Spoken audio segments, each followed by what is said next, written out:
आपण या ठिकाणी आपल्याला इंग्रजी वाचन सुधारण्यासाठी मदत करणारे जे फोनिक्स आहे ते आहे षड. काय आहे?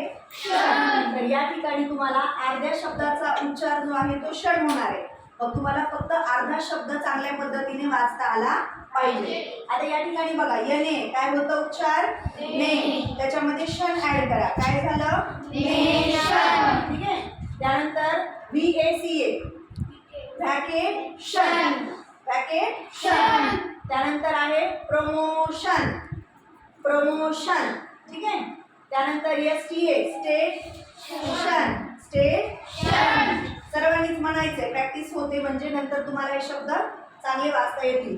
त्यानंतर आहे PER परफेक्शन. म्हणा परफेक्शन. त्यानंतर आहे exam EXAM examination.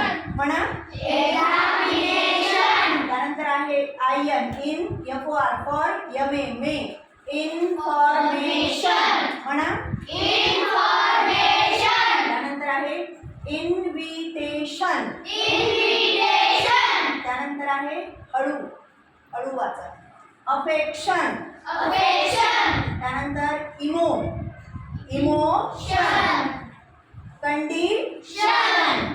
Notion. Attention. Operation. त्यानंतर आहे प्रोटेक्शन. प्रोटेक्शन. त्यानंतर एडिशन. एडिशन. त्यानंतर आहे रोटेशन.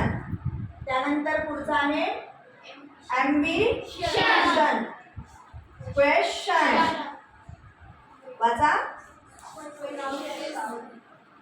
CAU काय म्हणायचं? कॉशन. त्यानंतर मोशन. त्यानंतर आहे सबट्रॅक्शन. त्यानंतर ॲडिशन. त्यानंतर डायरेक्शन. चुकीचा उच्चार आहे, याचा उच्चार डिरेक्शन करायचा कधी पण. काय उच्चार आहे? डिरेक्शन. त्यानंतर आहे करेक्शन. करेक्शन. त्यानंतर आहे रिॲक्शन. रिॲक्शन. त्यानंतर रिलेशन. रिलेशन. ॲक्शन. त्यानंतर आहे लोशन. आता पुढे पोषण. पोझिशन. ओके.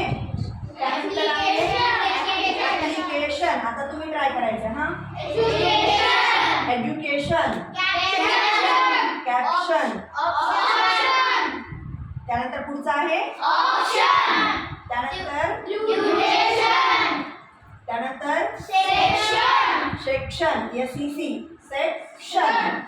त्यानंतर POLU पोल्युशन. त्यानंतर